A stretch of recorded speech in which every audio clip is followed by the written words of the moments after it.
Well, guys, after almost a year, it's been since July 2018 when the 2017 PFA season ended in terms of regular season, but it wasn't until October of last year when the whole entire season ended when the Manhattan Greens beat the Pittsburgh Blitz in New York for the 2017 championship. But now, it is finally time for the 2018 PFA season. Season number 3 is finally upon us, and it's the week of August 19th through 20th. Oh, I've been so looking forward for this for almost a year now. So here is the schedule for week 1. As you see, right now it's Hawaii at Boston. That'll start off the year. And then a big one, the Century Conference, Miami at Chicago. Then Century East Showdown, Pittsburgh at Cincinnati. Dallas at Cleveland, that could be interesting. Houston at Detroit. Kansas City at Tampa. Milwaukee at Louisville. Columbus at New Orleans. Orlando at Indianapolis. Portland at Philadelphia, that could be an offensive shootout. And then Los Angeles at Washington for the 1 p.m. games and the 4 p.m. games. Baltimore at Jacksonville, that could be interesting. San Diego at El Paso. Seattle at Las Vegas, that'll be big in the Century West. Minneapolis at Oklahoma, that could be big in the Century Central. Then a big showdown for the National West. Oakland at Phoenix. Atlanta at San Antonio. That will be fireworks, offensive display in the National South. And then Buffalo at San Francisco. And then we get Sunday night with the big one, the National Central. Denver at Omaha. And then finally Monday night, the matchup between the defending champions going up against the best team last year record-wise as the Manhattan Greens host the Birmingham Hornets. And just for a reminder, for all of you who might remember, the percentages you see on the screen are the chances of that team win. So as you see up there, it says 52.7% chance in Boston's side. That means Boston has a 52.7% chance of winning. And speaking of Boston, that is the site of our first game of 2018 as the Destroyers host the Hawaii Phantoms. As Hawaii made it all the way out here from Honolulu. This is probably the farthest distance traveled they've ever had to come out to continental America. And how about this? 2016 started off with Los Angeles at Baltimore. 2017 started off with San Antonio and Atlanta. And now this year starts off with Hawaii at Boston. These were 2 very bad teams last year. One of them's going to get a win. So here we go to start the 2018 PFA season. Hawaii at Boston. And Hawaii would spank Boston on the road 31-14 as their quarterback Richard Clough was 26 of 34, 322 yards, 3 touchdowns and 2 interceptions. Their tight end David Campbell had 5 receptions for 127 yards. Their linebacker Wilson Shart had 12 tackles, a sack, and an interception. Boston's linebacker Ronald Billings had 11 tackles, and their cornerback Victor Lee had 10 tackles, 2 interceptions, with one of them being a pick 6. So their defense played good, but it was not enough to keep up with Hawaii as they dominated Boston. And then we get to the big 1 p.m. game as Miami visits Chicago in a matchup of 2 very good teams last year in the Century Conference. Chicago had the best record in that division. Miami had the 3rd seed, and they made all the way to the divisional round of the playoffs. As Miami wants to get farther this year, and Chicago's trying to put to the side their terrible one-and-done loss to hosting Pittsburgh in the divisional round last year in the playoffs, and try and go on once again to start the year with another win. And Chicago would once again win to start the year as they beat Miami 19-3 in a defensive struggle as neither quarterbacks did very good. It was all defense, and of course Chicago leads that department as their defensive end Alfred Helms had 12 tackles, 3 sacks, and a forced fumble. And their defensive tackle Dennis Hoyner had 8 tackles and 3 sacks. So off to a great start for Chicago to start the year once again. Tough start for Miami as it's going to be tough being the division winner from last year. And then up is an outer conference showdown as the Dallas Stars visit the Cleveland Bulldogs. 2 teams that had a shot throughout the entire season to make the playoffs, but they choked the final bunch of weeks in the season, as it's been a trend for them these first 2 years of their existence, and hoping to start off the year with a win. And Cleveland would win it on a last-second field goal with less than a minute remaining as 19-17 victory. Their wide receiver Gerald Todd had 3 receptions for 130 yards. Their linebacker Gary Simon 10 tackles and a pick. Dallas's linebacker Victor Shores had 10 tackles, and Dallas defensive end Flores Bordelon 10 tackles, 2 sacks, and 2 fumble recoveries. In total, there were 8 turnovers in this game, and Dallas's kicker missed a field goal that could have won the game earlier on in the game. Unfortunately for Dallas, they stopped their first ever 0-1 start as Cleveland 2-1-0 for the second year in a row. Then we head out to the other part of Ohio and Cincinnati for a Century East matchup as the Pittsburgh Blitz visit the Cincinnati Colts. Pittsburgh last year, runner-up for the title game, got destroyed by Manhattan, wants to try and make it back this year. Meanwhile, Cincinnati having a nice improvement from last year with one of the league's elite defenses. These two fought each other hard last year early in the season for the Century East title, and they're going to start off already right here in the first week in a defensive struggle probably. Cincinnati would dominate Pittsburgh 28-12 as Pittsburgh could not get really anything going offensively. Cincinnati's quarterback Walter Morgan was 22 of 33 for 224 yards, a touchdown, and a pick. Their wide receiver John Griffin, 6 receptions for 101 yards in a score. Pittsburgh's wide receiver Gary Berry, 6 receptions, 102 yards in a score. Pittsburgh's defensive end Charlie Weber had 12 tackles, 4 sacks, and a forced fumble. 8 sacks from Pittsburgh's defense, but it was not enough to stop Cincinnati's onslaught as they are 1-0 for the first time in their history. Pittsburgh off to a bad start after losing the title game last year and after their terrible start at the beginning of the year. Could this be a hangover possibly in the works? That's not looking good for Pittsburgh. And then after that, it's a Century Conference matchup as Houston visits Detroit. As Houston's trying to look back from that terrible season last year. Detroit, meanwhile, has so much hype and momentum this year, and they get a bad team at home to start the year, that will give them easy momentum to start the year. Detroit would win it, but not in the way that everyone expected, 10-0 in a defensive struggle, even though Charles Cunningham was 28 of 37 for 285 yards and a touchdown. Their wide receiver Joseph Chavez had 8 receptions for 121 yards in a score. Houston's defensive end Jesse Rutherford, 13 tackles and 3 sacks, and their linebacker Juan McKnight had 11 tackles and a sacks, and scoring only 10 points. This is the 5th lowest scoring game in PFA history, and shut out completely in the first half. So not a start Detroit was expecting, but hey, they won to start the year 1-0 for the third year in a row. Good start. Let's see if they can keep it up going into the rest of the season. Then after that, we go down south to stormy Tampa as the Tampa Tropics host the Kansas City Hammerheads as both teams struggled last year, although Tampa had a good year compared to 2016 as they're both trying to start off the year with a win. And Tampa would win it 24-20 to start off 1-0 for the first time ever, although it was a big loss as their rookie quarterback Damon Jones was 6 of 9 for 50 yards and a touchdown, but he tore his ACL early in the game. He's going to be out the next 8 to 12 weeks. That stings. As their backup, Robert Richardson, remember, who was their free agent quarterback they had started last year, was 9 of 17 for 176 yards and 2 touchdowns in his relief role. He's got to be the starter for the next 8 to 12 weeks. Kansas City's quarterback Henry Sells was 16 of 26 for 287 yards and 2 scores.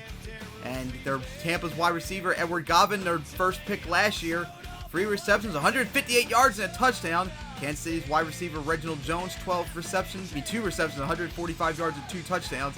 And Robert Haskins, Tampa's defensive end, 13 tackles, 6 sacks, and 2 forced fumbles. And with those 6 sacks, gave him the 7th most sacks all time in a game. And Kansas City's defensive end Otis Linder, 10 tackles and a sack. This was a pretty good game. Good thing for Tampa to get their first ever 1-0 start, but that loss of Damon Jones is going to really hurt. And it'll be interesting to see what happens next week, as Robert Richardson, their starter from last year, is going to be the starter for the next bunch of weeks. After that, it's a National Central Showdown as the Milwaukee Lakers visit the Louisville Saints. How about this? Louisville was the worst team in 2016, and they went 9-9 last year. Meanwhile, Milwaukee last year was the worst team in the league, so these two had the top overall picks these last 2 years. It's going to be interesting to see how these two do this year, as Milwaukee's trying to recover from their terrible season last year, and Louisville has a lot of playoff aspirations to start off the year.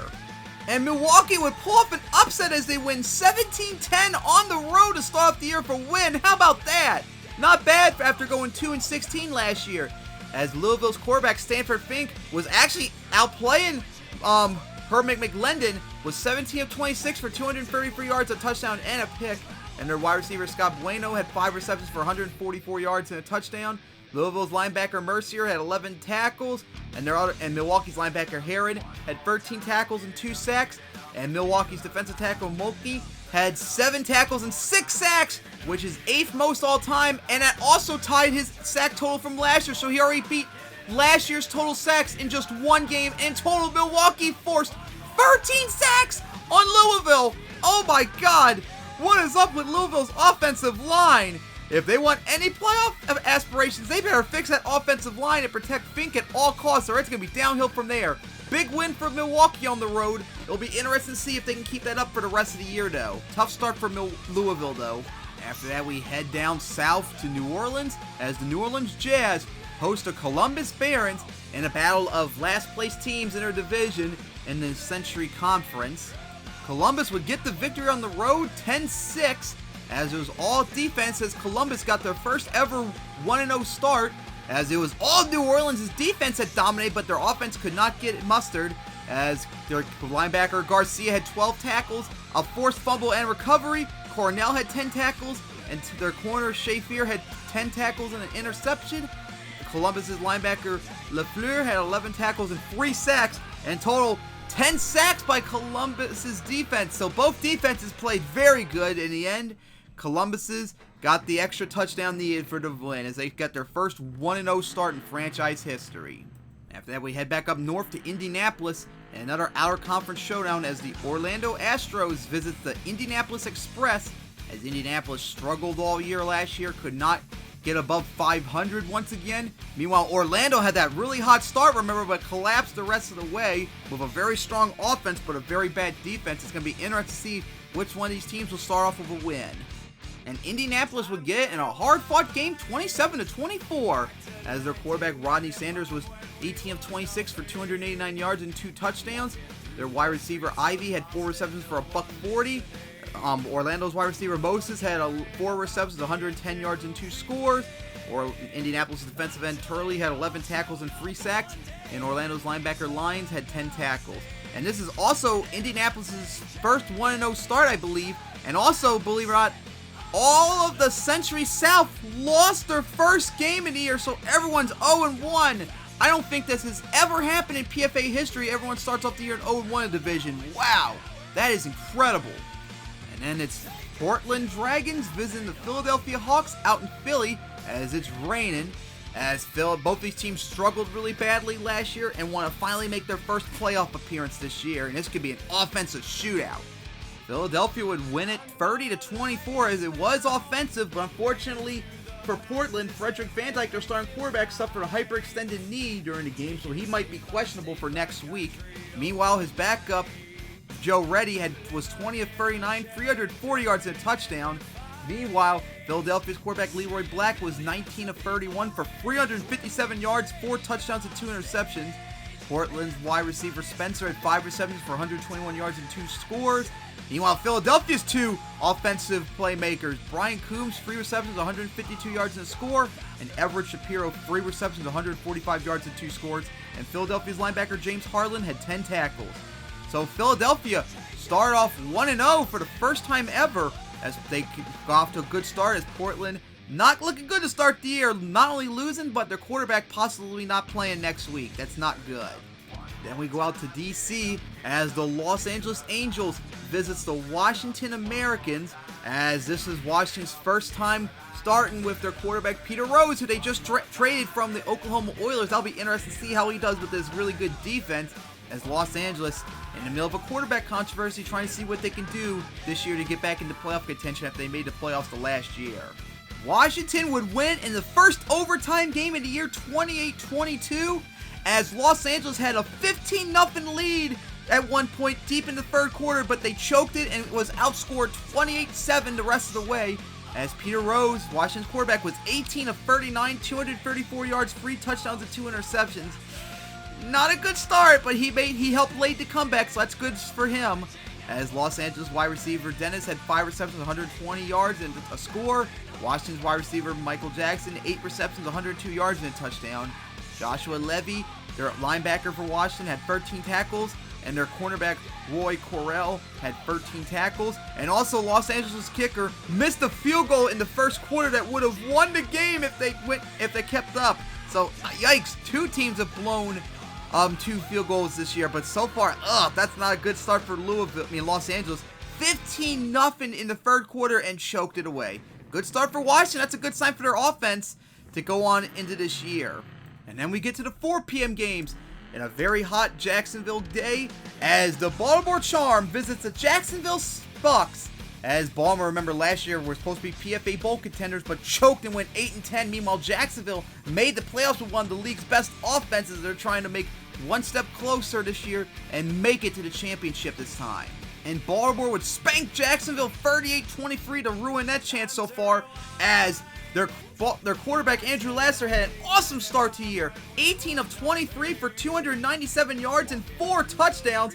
Jacksonville's quarterback Wetters was 24 of 34 for 307 yards and 2 touchdowns, as their tight end James Bennett had 6 receptions for 136 yards and 2 touchdowns, and Baltimore's wide receiver Ariel Leary had 4 receptions, 159 yards and 2 touchdowns.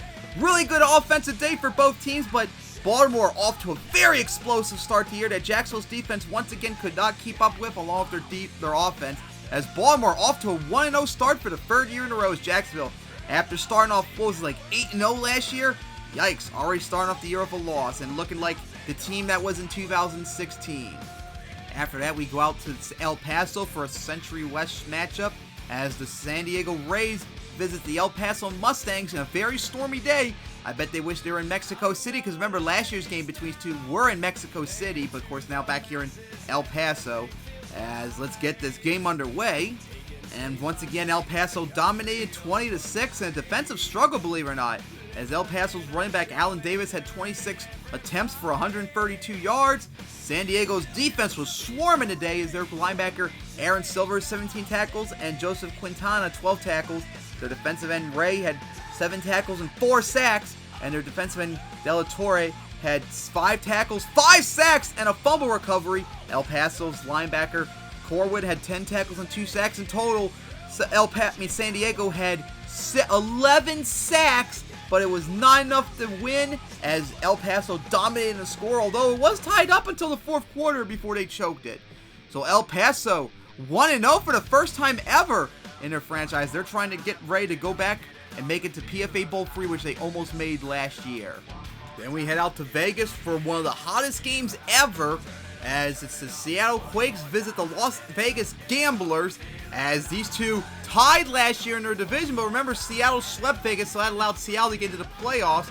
If Vegas won just one of those games, they would have been in the playoffs instead, as they choked another year in a row of making the playoffs when they should have, as these two are looking forward to try and get into playoff aspirations this year. And Vegas would get their revenge as they won it 27-20, as neither quarterback did very good, and unfortunately for Las Vegas, their starting quarterback Keith Belcher suffered a bruised cheekbone, and he's doubtful for next week, so yikes. Thank God for his backup, who's very good.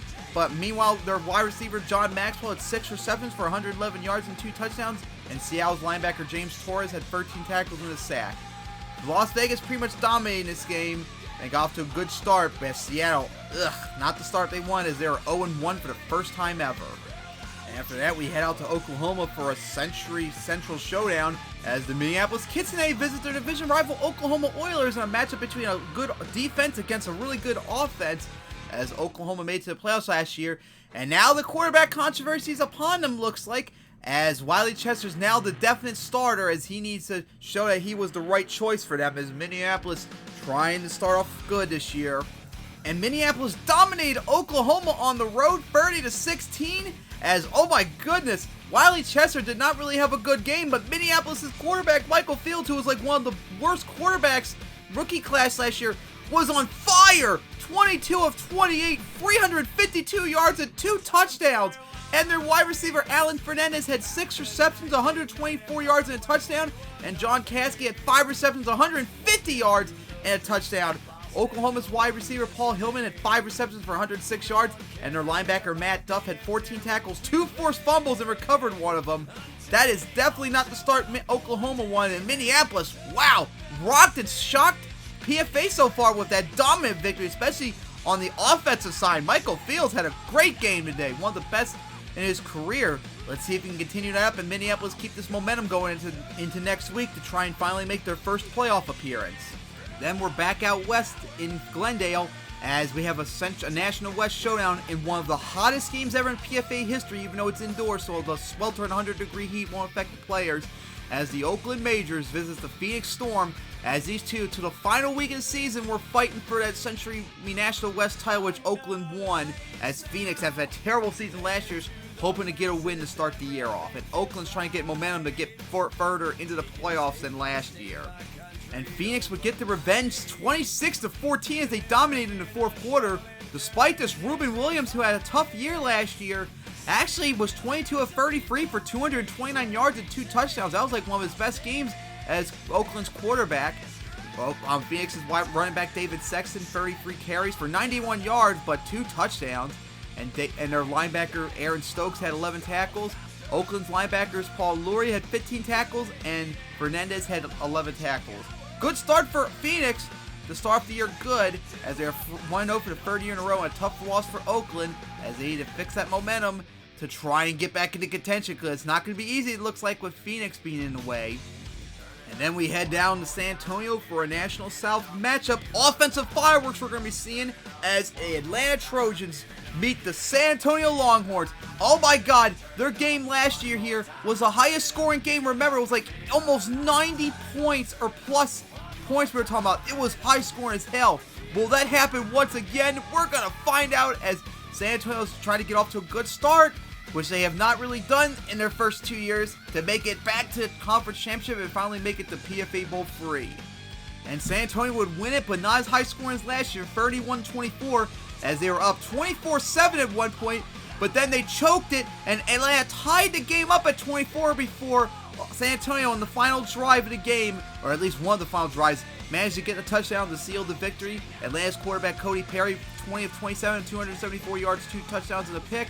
Glenn Chen of San Antonio was 19 of 31, 269 yards, 3 touchdowns and an interception.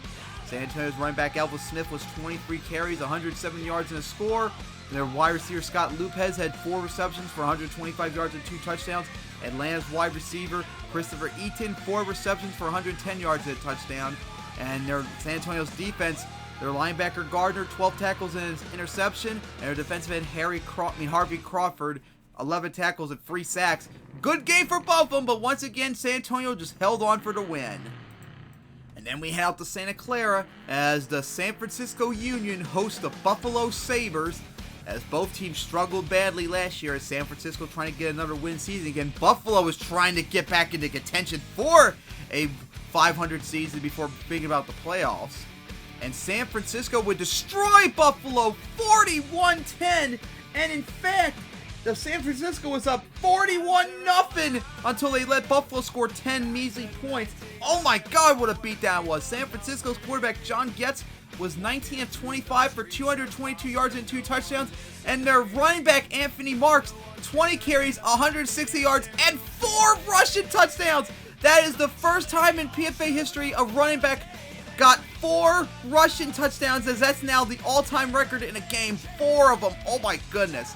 San Francisco's defensive end Charles Magnuson, 12 tackles and 4 sacks, and Buffalo's linebacker Major Woodward, the only highlight for him, 11 tackles and a sack, as Buffalo got destroyed on the road, as that will definitely be a mark for Buffalo, as I'm sure their fans are definitely going to start demanding that they start their rookie quarterback that they draft in the first round of the draft. Very dominant victory for San Francisco, just what they need after their terrible finish last year to get into the playoff contention. And John Getz needed that game to look really good, as he has a lot of grumbling after that Ruben Williams trade last year.